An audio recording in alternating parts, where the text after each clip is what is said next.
Welcome to eStudio, the International's podcast, this time in English because our guest today, I'm honored to say, is Olga Karatj, a famous peace activist and founder of the peace and human rights organization Our House, originally from Belarus, but now living in exile and operating from Vilnius in Lithuania. And Olga, you have been in Stockholm visiting for 2 days. Welcome here. And how has the visit been so far?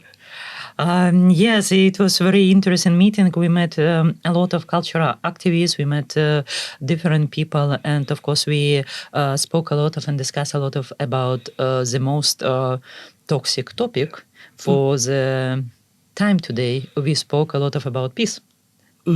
And you are invited here by the organization Artists for Peace, which is say also. Have you met any of them? Yes, artists. I mean, actually, this is not new. My experience with Swedish artists, because many years ago, at 2004, I worked with Riksteatern, and we made, by my opinion, very great theater project, Gomoron Sverige. Yes, and I visited 17 cities in Sweden with people, and we make some kind of performance. And by my opinion, this is actual even for today, because we try to show what is happens in reality and how modern media report about it. Oh, how exciting! So this is not your first time in Sweden. Yes, and so it was many years ago. But I met some people from Artists for Peace in Nordic Peace Alliance in Holland in August of last year, and we spoke a lot of about what is happens. I try to be correct and don't use bad words. So, and we discussed and decided to have some kind of continuation with such kind of ideas. Exciting. But now we also want to hear some, if you now should describe your organization, Our House. Tell us a little bit about the organization, when it started, your main mission. We started at 1996, many years ago, in Belarus, when Lukasjenko only received his power, because Belarus got the independence at 1991. And Lukasjenko, we had the free, actually first and last free president elections in Belarus at 1994, when he got the power. And of course, it was a time when we had a lot of hopes, and so Soviet Union was collapsed, and we all received that we have some kind of beautiful future, and, people were dreaming about many things. And when Lukashenko started the dictatorship, nobody understood this. It was small steps, every day. After several years, we started to feel that this is some kind of shrinking space. And we started as an organization from very small literature club. So when young musicians and poets and writers, we met together, and of course we didn't deal and didn't interesting about high political questions, etc. It was something like some kind of creative community. But even we in Vitebsk, I'm not from Minsk, I'm from northeast of Belarus. Even in my city, we started to understand that something is wrong. We felt like... When was this, when you started to feel that something was wrong? Actually, it was started since 1996. And Lukashenko organized 2 referendums. He sent the Belarusian army to the parliament, and with violence he destroyed the independent parliament. So since the moment we have no independent parliament at all, and it was many different activities, but still people didn't understand anything. I collected my I was participated in first political campaign at 1999 when one guy from the team of Lukashenko, Viktor Gonchar, he was the chief of election commission, Central Election Commission. He tried to organize alternative president elections and to remove Lukashenko. And this is the moment when Lukashenko started to kill opposition activists, leaders, journalists, etc., etc. And at the moment, I was just ordinary volunteer. I collected signatures, and for me, it was so big surprise when you went to people and tried to speak with them and say that people, something is going wrong. Even, not like very high political questions. I have the impressions and tried to speak with them. Their reaction was like you are trying to say something against God. They were so negative, they blocked and they say, no, you don't understand, we need something, etc., etc. And I have many triggers for today now, because I have the same impressions now in Europe, in European countries. You see similarities here. With this, absolutely the same process as we had in middle of 90s when people so concentrating for militarization, for this cannot happen here. We are free. Trump leadership, etc., etc. They don't listen any logic arguments. We should be more aware.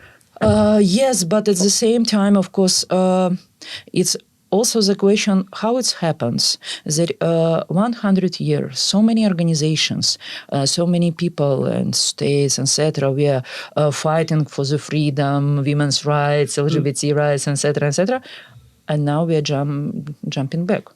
And we have to start not from zero, of course, because we have experience, but from beginning. This is a very interesting process. What is happens, and how it's possible. Because when we build democratic institutes, of course, I don't speak about Belarus, but in European countries, and so why they're just disappeared. Nothing is working. If we speak about Lithuania, for example, or Baltic countries, etc., I see the erosion and the legal tools and mechanisms, they don't work anymore. And even people start to speak about necropolitics when in democratic countries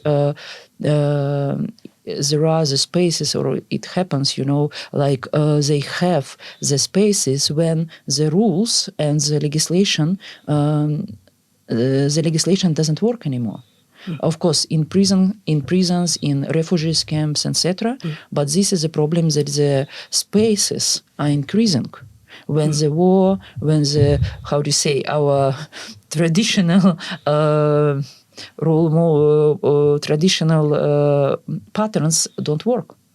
This is very interesting. Yeah, very interesting. And we have a lot to learn from you.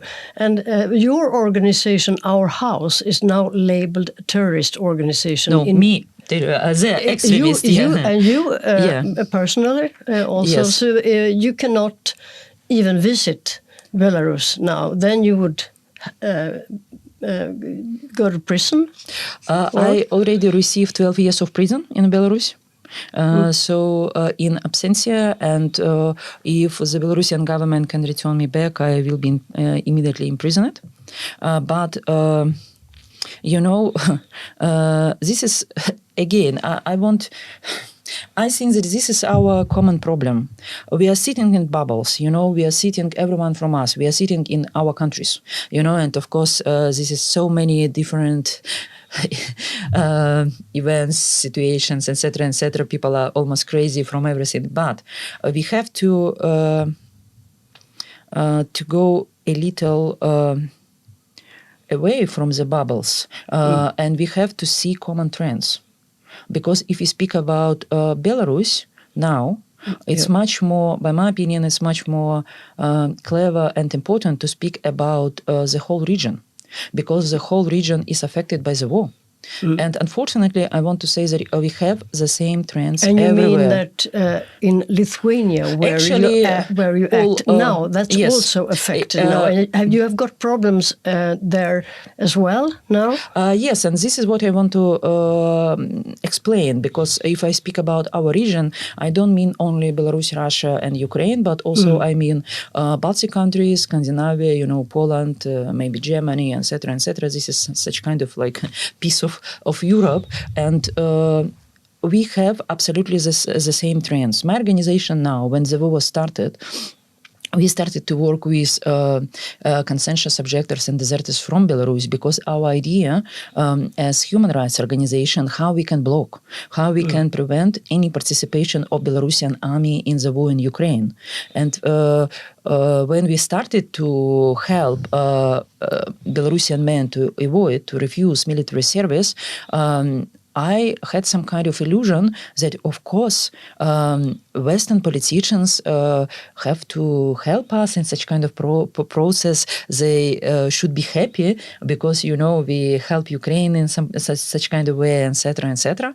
After, of course, I started to cooperate, not me only, but our organization, we started to cooperate with a movement of Russian conscientious objectors. And after we started to cooperate with Ukrainian movement of conscientious objectors, and we created such kind of coalition, and now we work together, and this is unbelievable because conscientious objectors, like again, what is happens before, if somebody killed somebody, the person was criminal, and so it was very clear that it's criminal activities.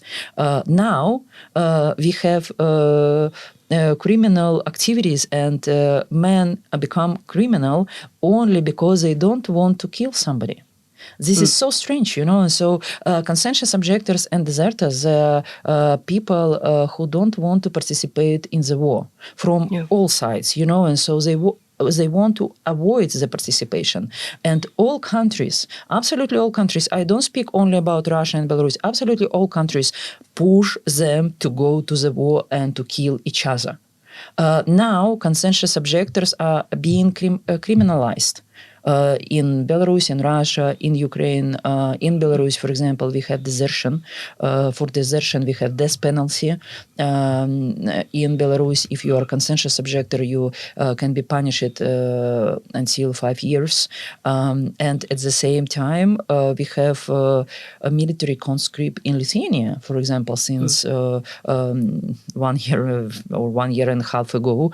And already we have 14,000 cases of Lithuanian conscientious objectors who received fine because they don't want to go. And one of your organization, Our Houses, really, what you do is you're trying to actually, help them. This yes, is one of the important things you do. This is very important, that when we started to fight with conscientious objectors and deserters from Belarus, we expected such kind of problems from Belarusian government, and we had, maybe I should tell about, for example, we invited a Lithuanian lawyer to help us with the legal status of Belarusian conscientious objectors in Lithuania. And after several months, the lawyer, his name is Mantas Danielius, he was arrested by Lithuanian police, and now he received 9 years of prison in Lithuania because he was recruited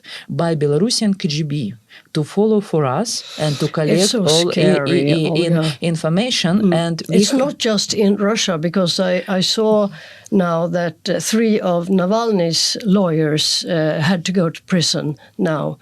But you mean that this is it's better that we look at the whole region, and also now this problems in system are coming also to us.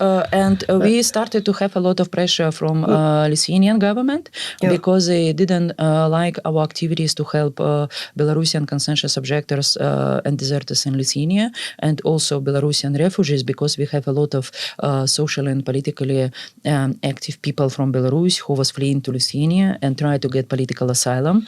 And unfortunately, Lithuania denied the asylum for the people and deport them back, especially conscientious objectors, deserters. Now we have the case of Nikita Svirit, Belarusian deserter in Lithuania. He asked political asylum. Again, I want to remind this is death penalty for desertion in Belarus. And Lithuanian Migration Office says that no, it's not problem to return him back because he has to go to the Belarusian army according to Belarusian legislation. And now they're struggling to return him back, and he's illegal in Lithuania now for several months. And of course, we were labeled as,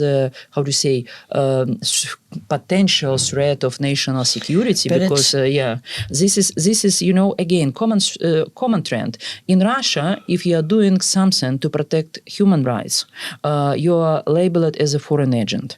In Belarus, if you are fighting for human rights, you are labeled as extremist and terrorist. In Lithuania, if you are fighting for human rights, you are labeled as a threat of national security of Lithuania. But in reality, this is the same label: how to oppress, how to stop, how to make stigma for people who is fighting for human rights.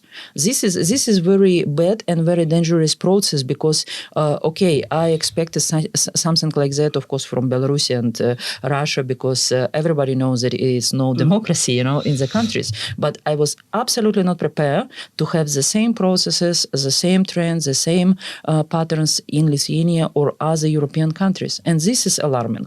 This is a problem. This is alarming. And the alarming thing also now, I feel, we've had a lot of articles and in television about now Ukrainian men having this problem, that they're hiding at home, they don't want to go out in the street. But I think few people realize that the problem is so big as you describe it now, that it is a problem in many countries. Yes, it's spreading. Yes, and as I told you, all conscientious objectors from Russia, Belarus, and Ukraine have absolutely the same problems. But if you speak about Ukraine, Russia, and Belarus, we think that in Ukraine we have democracy, in Russia we have dictatorship, Belarus dictatorship, and Baltic countries we have democracy. But in reality, this is the same. And this is. I think that we also have to raise up the question about double standards. Because if we should have such kind of discrimination in Belarus against somebody, ethnical minorities, like we have discrimination in Lithuania against Russians and Belarusians, believe me, it should be like main news everywhere. It's like in Belarus, a lot of repressions against ethnic minorities, etc., etc. But if you try to achieve somebody and speak about, come on, people, we have discrimination of Belarusians and Russians as minorities. How many respond to?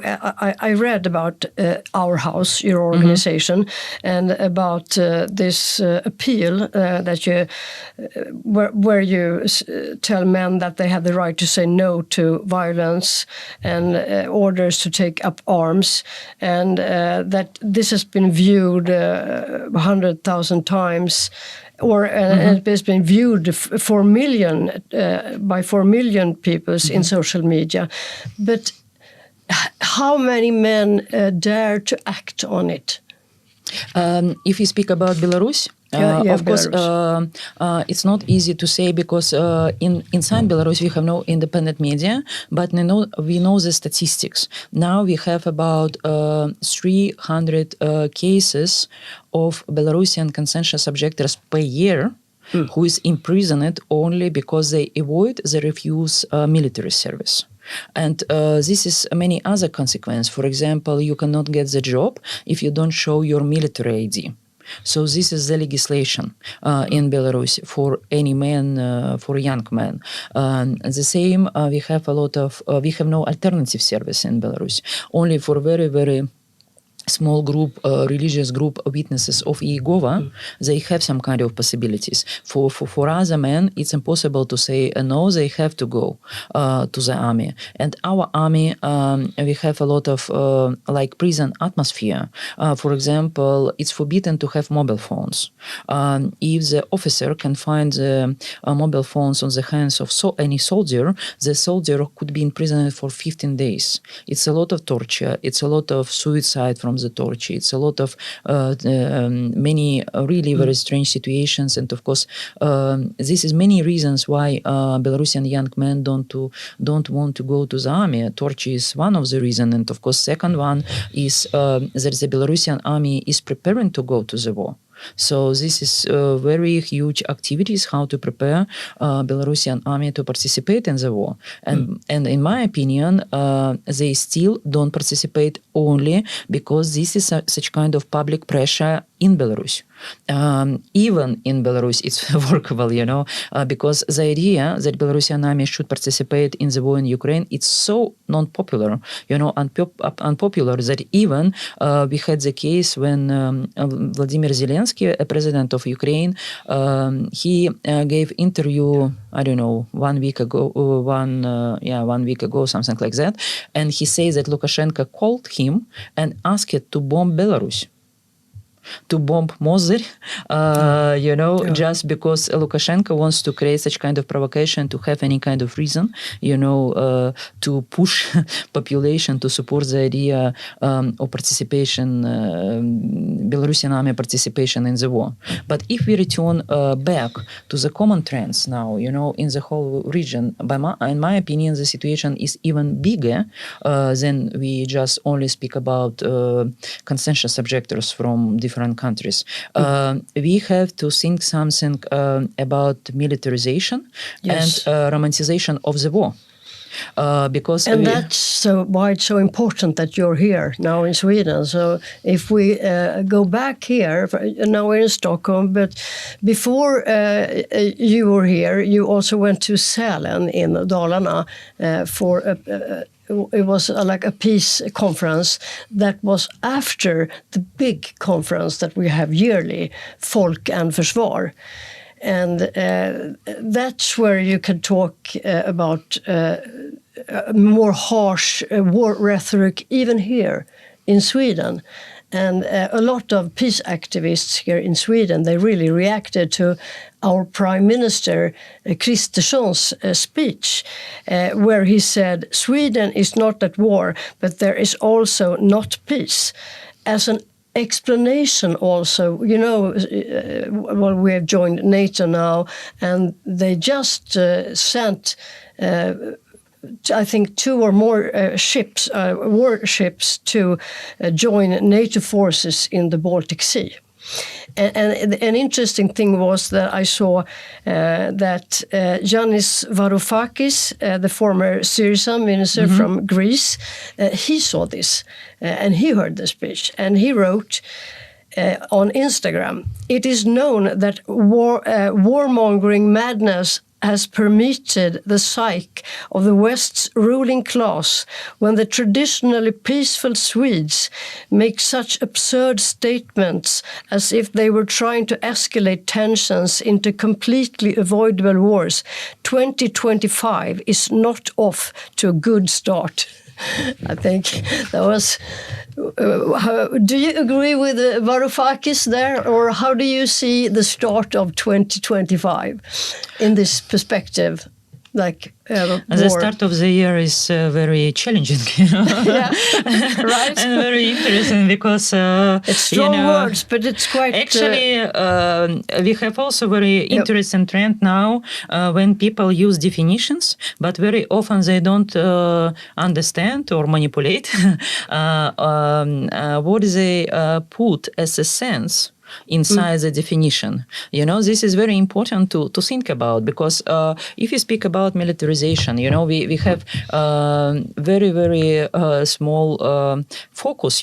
If you speak about the whole militarization process, we have the discussion only about weapons to Ukraine or not, something like that. But if you speak about such kind of militaristic statements, it makes a lot of very bad consequences for society. Because if I see the same trend in Baltic countries, this is very easy explanation to say, oh, people, we have a war, or we have no peace. Because it's unavoidable to just put so much costs of the budget. Not only main problem that it means that you don't need to follow for legislation and the common rules anymore because you have a war. As I see, or risky to have a war, and so this is very easy explanation to step back from the universal concept of human rights. And easy to say that, yes, we have to cancel the freedom of speech because we have a war. Or we have a risk of war. We have to forget about refugees and migrants' rights the same, because we have a war. We don't care about medicine and put the blame there, education of our kids because we have a war. This is very. And now you were here Monday. When we have a certain person that was a new president of the US, namely Donald Trump. His inauguration was Monday. Did you listen to his speech there? Yes, but for me it's not surprise because if you speak about... It was no surprise because... when he said a lot of things, he talked about he wants a lot of things, like the Panama Canal, Greenland, Canada. He threatens small countries. U.S. will expand its territory and so on and so on. But he did not mention the war in Ukraine. Was that not a surprise to you? No, actually not, because if we speak about such kind of people like Donald Trump... So how do you interpret it, his lack of interest? Actually, for me, Donald Trump and Alexander Lukashenko, they are like brothers, twins, and they have the same type of three politicians. Brothers, Lukashenko, Putin and Trump. Maybe somebody else. We have more and more of them. How come? Yeah, and this is they're very similar if you speak about how they see the world, how they see the relationship with other people, and especially their attitude with women, etc., etc. And in my opinion, they're interested only in their own power. And they don't interested about any kind of problems. They use the problems or topics just to increase the power, because they need power much more than money. And so this is not question that they need money. Of course, they want to be rich. But Trump has money as well, especially with Musk at his side.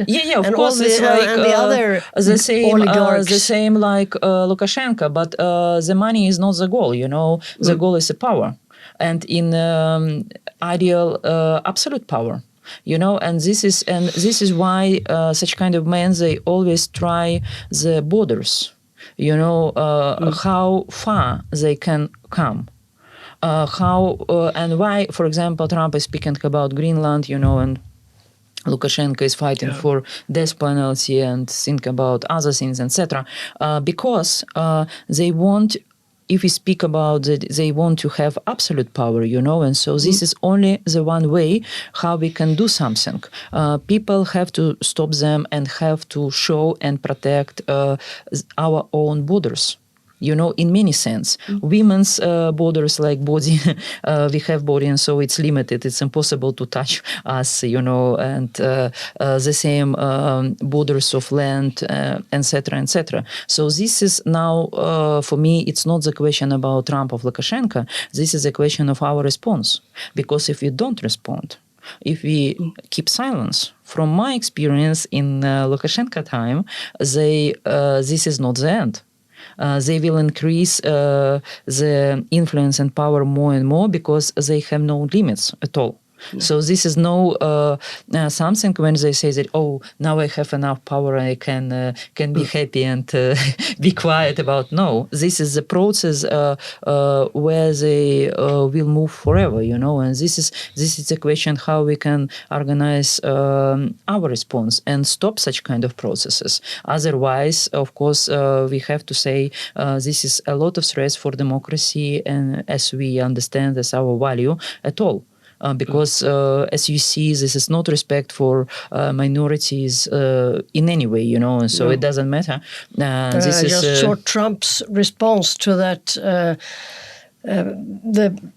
The priest, the female priest that were talking, he did not like her. She talked about human rights and minorities' rights, and he said that this was not a good speech. Someone wanted to her out of the country. They return the understanding of inequality people in social hierarchy back. Because I believe that all people are equal, and so maybe they have not the same access to education or social sphere or, and so some kind of social benefits, but in reality they're equal because all of us, we are humans, and so, but such kind of politicians, they divide people for like people of first class, second class, and third class, etc. And this is very interesting process, and of course, I understand that for the Western audience, especially for Europe, it's really hard to accept that they wake up in new reality. And this is what happens with Belarus at 1994.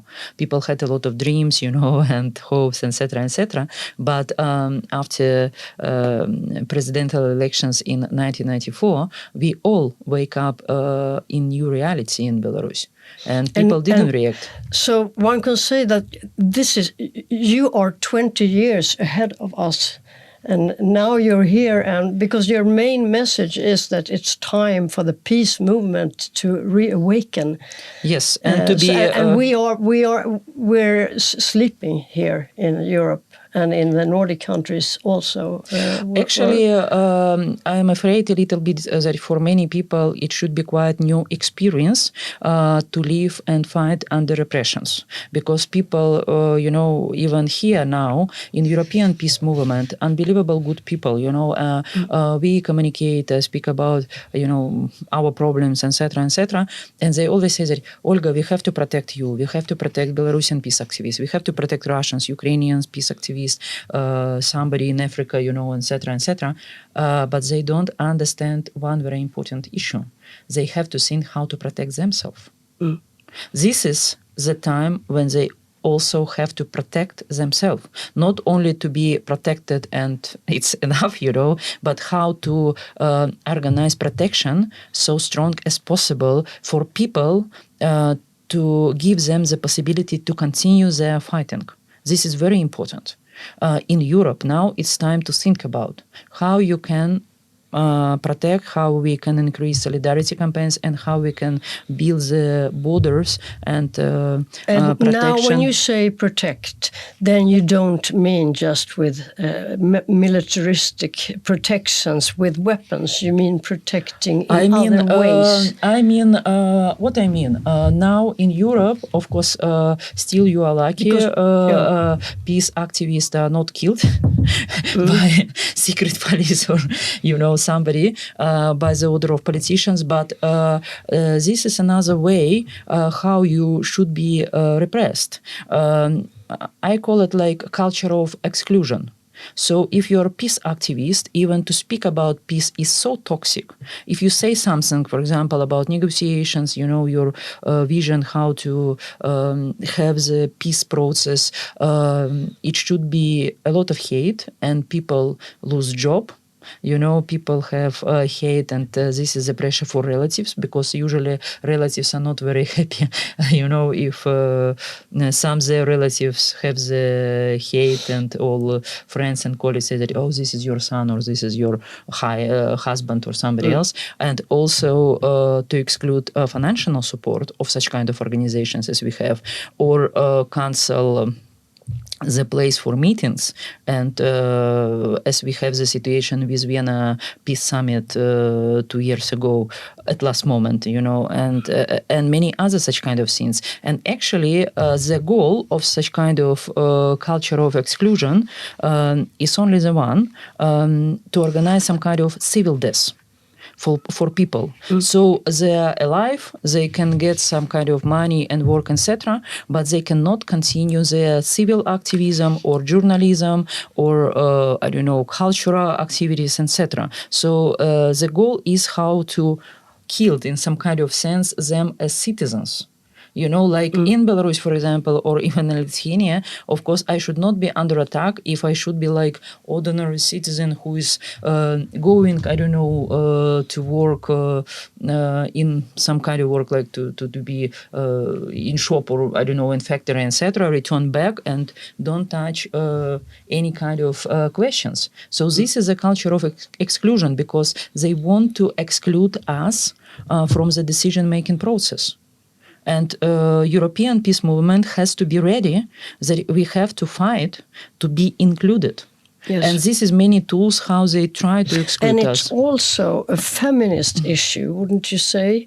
I'm thinking now of the American election again, because then there was a lot of discussion about a feminist backlash and how Trump, he pictures himself as a he-man, a cowboy, or like the Putin and Lukasjenko, they do the same thing.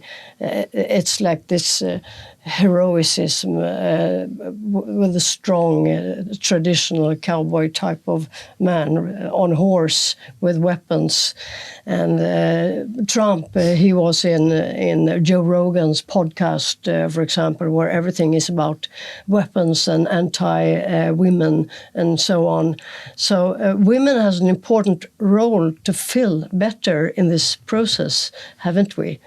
Yes, and again, if we return to our region, we have to understand that now we have only two role models, role models, one for men and one for women, which is accepted by politicians and by the society.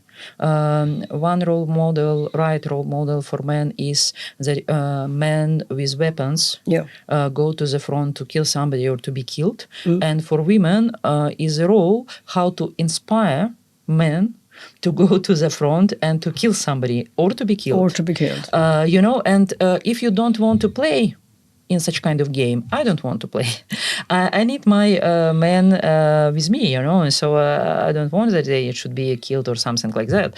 So you have a lot of attacks.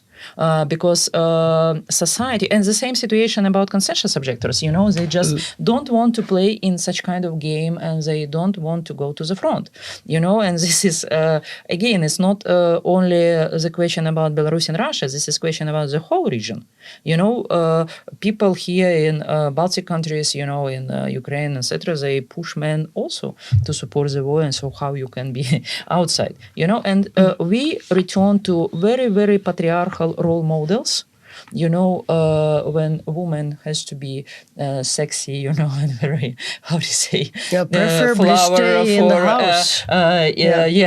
Care about children and house because the men in the war, and so who is doing this, and of course to inspire men, to do something, take weapons, etc. And very patriarchal role model for men that they have to be like defender, and so in this way we have also very serious consequences.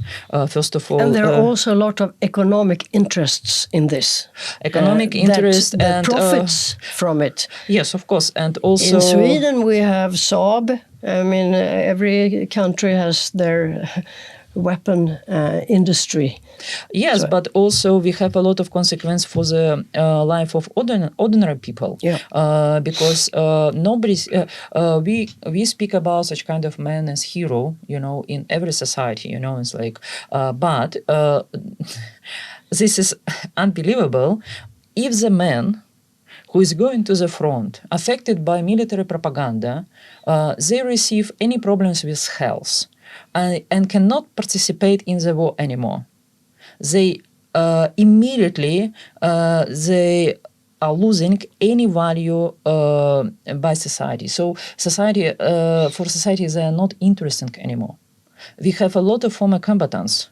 Of course, in Ukraine and Belarus, for example, Belarusians who is fighting in Ukraine on the Ukrainian side, before it was like, you have to go and help Ukraine, to survive, blah, blah, blah. But now they have problems and no legal status, no any help, no even pensions or something like that. And so nobody interested, and so you cannot take weapons anymore. This is your problem. Everything now is your problem. So this is unbelievable that even if you don't speak about Trump and extra rich American men, we have the same problem on lower level in our communities. Like if you cannot continue to participate in the war, you are not men of second class too. And so this is, and nobody speak about the consequence of participation of the men in the war, like deep post-traumatic syndrome. So what are the important steps and actions that we have to do to resist this and to get this reawakening of the peace movement that we need? I think that we have to go to below and we have to empower our own structures, especially we have to save and increase the safe space for dialogue, for understanding each other and for and spaces where people can meet and continue to have conversations because it's very easy, to exclude each other and don't speak. And by my opinion, dialogue is a key, still the key. Secondly, we need to think about protection, but also we have to think about much more visible campaigns and promote peace culture and peace narratives. Because in my childhood, for example, in every school, and now we have the same situation in Belarus, we had to learn some kind of military preparation. As children, we have to learn how to operate with Kalashnikov, how to... in schools? Yes, in schools. Yeah. We have to make some kind of exercise, how to shoot, how to orientate in forest, how to take hostage from enemies, etc., etc. So it was some kind of military preparation. Even in my well, we don't have that in Sweden yet. But but what I mean, I'm a teacher by my education, and I'm philologist, so I'm totally non-connected to any military activities. But even if you are educating as a teacher, you have to have a special 2 years course, like to be a military officer. If the war should be started, we all are military officers, and so this is crazy. And actually, why I tell the story, because for the Belarusian society, it was not a problem at all that children learn how to operate with weapons. So this is social norm. So we have to start the discussion and speak about social norms, patterns, role models, etc. Because in my opinion, we lose something in the way. Maybe people spoke too much about it. But if a society accept such kind of military social norms as norms. In Sweden, we have not done that before. Sweden has been a neutral country, and we have not had that kind of culture. But that's why it's so astonishing when our prime minister expresses himself like that, and why Varoufakis reacted in his way to that. It means something when also Swedish political leaders express themselves in a war-like manner. Yeah, but believe me, if the situation should be continued in this way, and nobody should react, you will have military courses. It will be step by step even here. Absolutely. I'm quite aware that you have the same military schools for military trainings for children here too. Because in Poland, we have more in Baltic young countries, men and women that are going to the military freely. now than 10 years ago. Because this is military propaganda, and this is very effective, and this it's is very seductive military propaganda right now. I think we have it in the news like every day. Yeah, and no space for peace. And this is what I mean. Necessary. Yeah, this is the problem. We have to keep public spaces also for the discussion about peace and use peace narratives. Because if you open and start to read Belarusian, Russian, Ukrainian, Baltic newspaper, you cannot find anything about peace. You can find only militaristic news. And now we have not even talked so much about the nuclear problems. It's not just weapons now, it's also nuclear. And then that is one of the most important things on your list, the nuclear disarmament in Belarus and everywhere, of course. Yes, because Belarus was the first free nuclear zone. At the beginning of 90s, we signed the Budapest Memorandum, and we removed nuclear weapons as the first country, and we were some kind of pioneer, in the process. And in our constitution, even it was written that Belarus has absolutely free nuclear status. And so it was very, very, we were proud of such kind of things. But 5 days after the beginning of the war in Ukraine, so not 5, 3 days, on February 27, 2022, Lukashenko changes the constitution and changes the status of Belarus from the free nuclear zone to the country who has nuclear weapons. And now in Belarus we have nuclear weapons, and this is very dangerous process, because if you speak about weapons, what happens? For me it was so surprising. When the war started, everybody was dreaming about weapons as only the one solution in the war. Now, after 3 years, we have escalating, and now everybody is dreaming about nuclear weapons. Every country wants to have nuclear weapons or some kind of, possibilities, nuclear bases or something like that. And it's not connected only to Belarus, it's like Poland, Baltic countries, etc., etc. And this is very dangerous, because if people see nuclear weapons only is the best solution for any military conflicts, it means that it should be the moment when somebody pushes the button. More and more people feel that it's good that we have it to scare others off. Yes. And it's good that we have nuclear weapons, and this is a problem that once somebody will push the button. This is a problem that we are going to the third world war with as nuclear war. Your organization also talks about building a peace line along the front lines of war, and that peace must be built actively.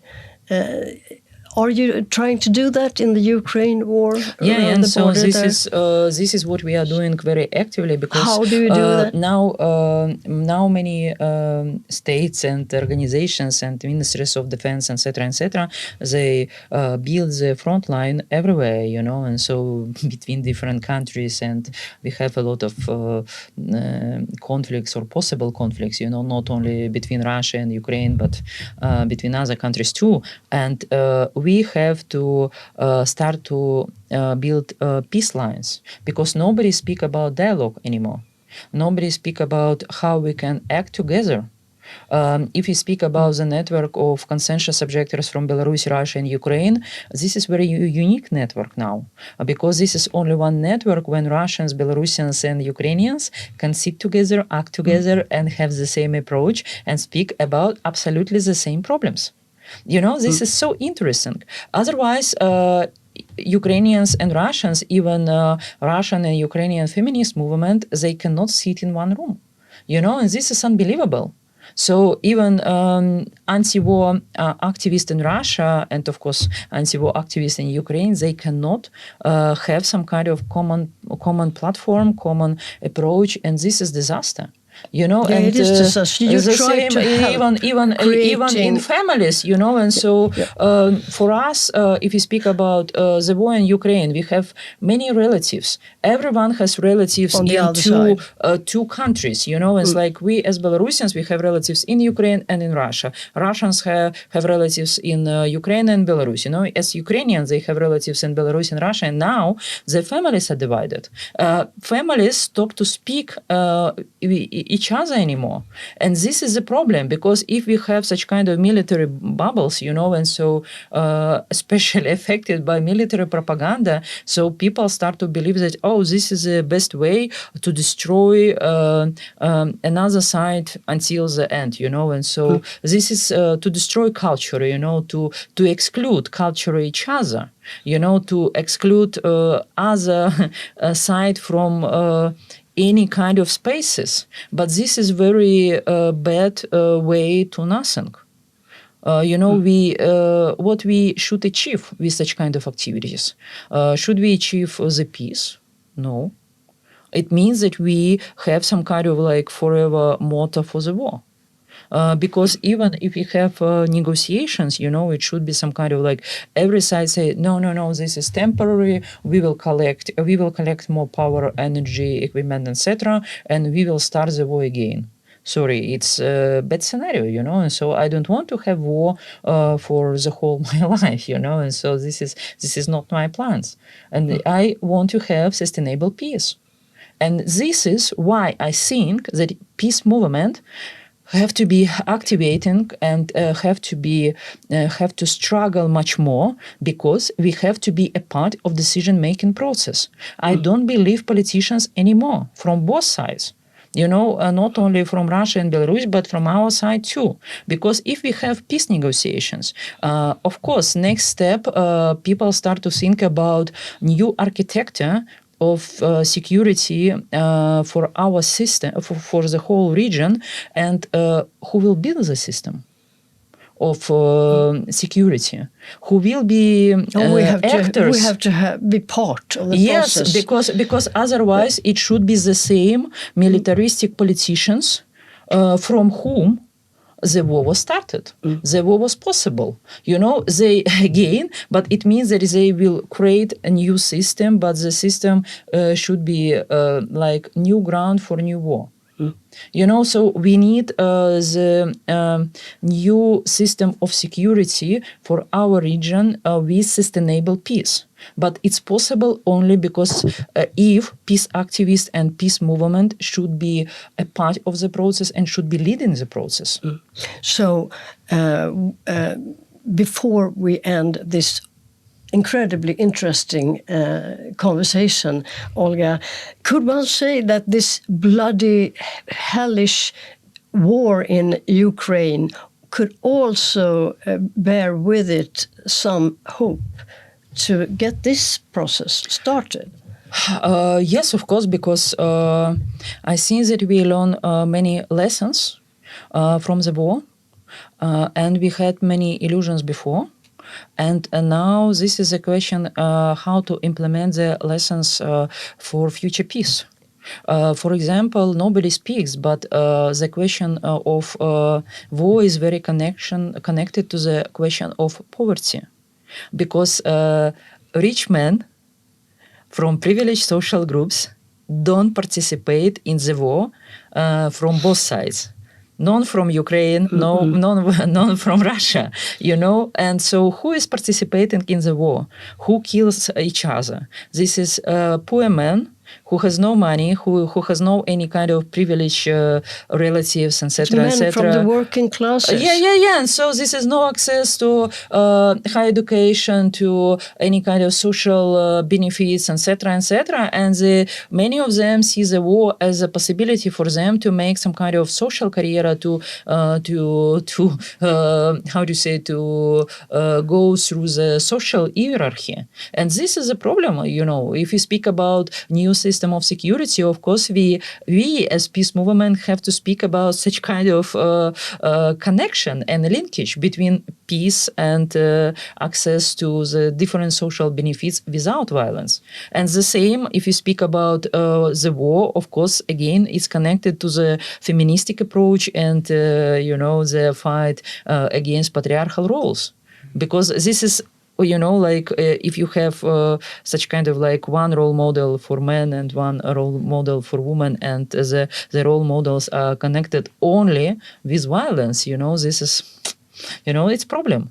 The same situation, we have to do many things, and actually our homework as peace movement, before it was some kind of, everybody wants to be a hero, and again, if we look very deeply, which kind of role models we have for a hero, how we can be a hero.